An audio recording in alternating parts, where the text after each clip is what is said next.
what is the first principles of getting attention? I think the first has to be, and this can go back all the way to my coaching days, where it's not about giving someone an optimal workout or diet. It's about giving them something that's optimal for them. So everything has to be, first of all, understanding of where that person's at. And I think the landscape that we're in is ever changing, and people, probably through ego, are quite hard to accept the fact that the landscape is changing so much and they need to adapt with it. So one thing at the moment is an interesting kind of shift from maybe 6 to 12 months ago, very fast, in your face, really sharp edits, lots of animations, lots of visual and audio kind of hooks to keep people into it. I think we're starting to see some fatigue with that. I think longer format, slower format, text-based format is coming back a bit, where even I like to try different things on different platforms. In the moment, just typing things on LinkedIn, which I've always been terrible at on LinkedIn. And rather than trying to take something that works on Instagram Reels and putting it somewhere else, I think that now we're almost seeing a bit of a comeback to typed, thought out content, in the sense that so much of what we've had probably since the pandemic is short, viral, in your face, obscene, obscure, TikTokification of social media. And now we're starting to see a little bit of a bounce back from that. Similarly to how politics goes left and right, the same thing happens on this landscape in front of us. So I like to temperature test with that a lot of the time. If you ever see a random post from me on a platform, it's probably me just trying to gauge how it works. Yeah.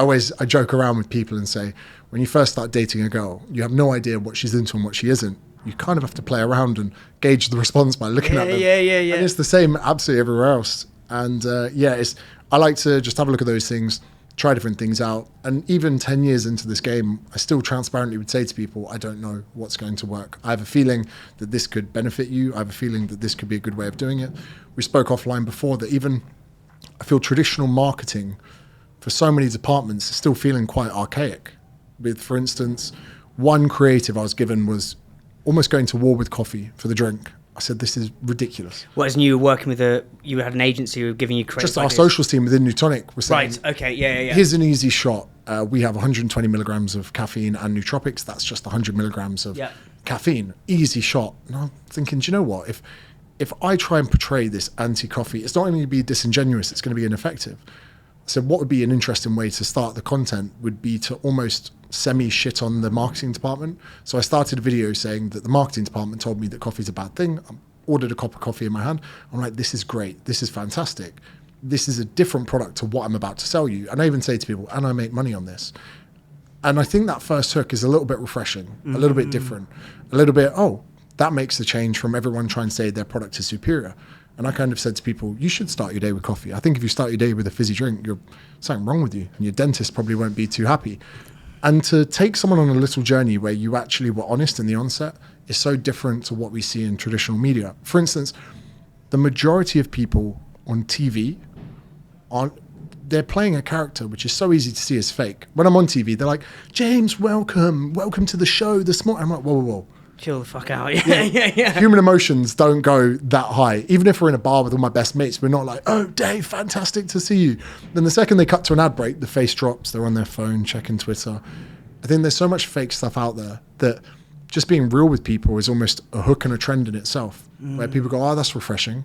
I think Liquid Death, again, were very good at going against the grain with media that was so unordinary.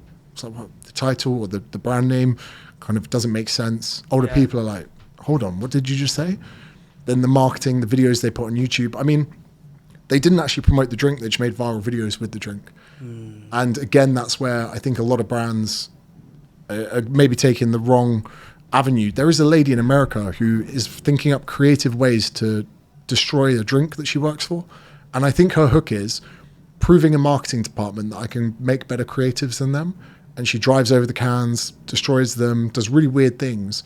But she's getting the attention of people on short form content platforms. Do you know what the company is she works for? Can't remember. So she's not that good. Yeah. No, but it is interesting. It's I think with a lot of your content is you are pushing against. It's almost as observing where is the attention landscape going. Say it's moving in that direction, then you push against it with raw, authentic. Just truth. And this is what I was saying to you at the beginning, is I think you've got these abilities to spot truths that other people aren't necessarily cognizant of. I I think as well that so much, I suppose the purpose behind this is so much of anything that I've had in the realm of success is because of attention. Yeah. And I think that really the true first tier audience of people for this product are people that also want attention, because there are so many better authors than me that didn't sell any books. There are so many better coaches than me that never had a fitness app. There are so many better entrepreneurs than me that never started a business. And it's all because they couldn't get people's attention.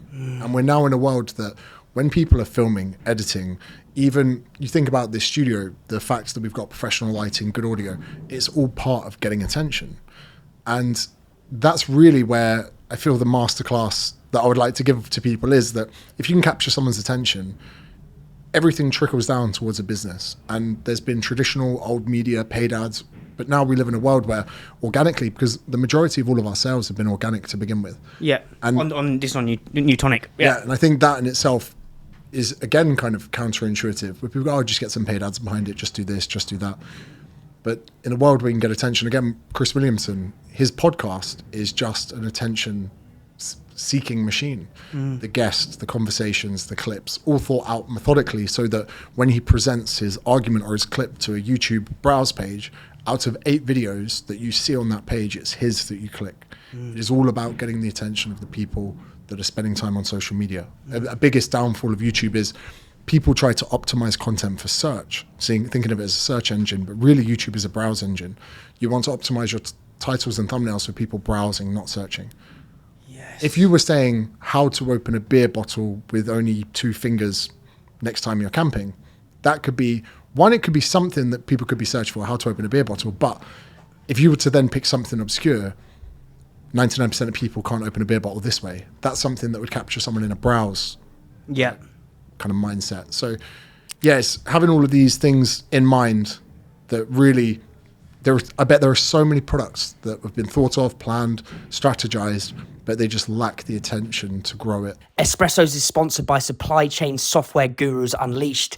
It talks to your eComm and accounting software. It's helped islands cut admin time in half, get granular clarity on your margins, know where your stock is, don't miss availability. Brands like Candy Kittens, Tiny Rebel, and Trip all use Unleashed, and so should you.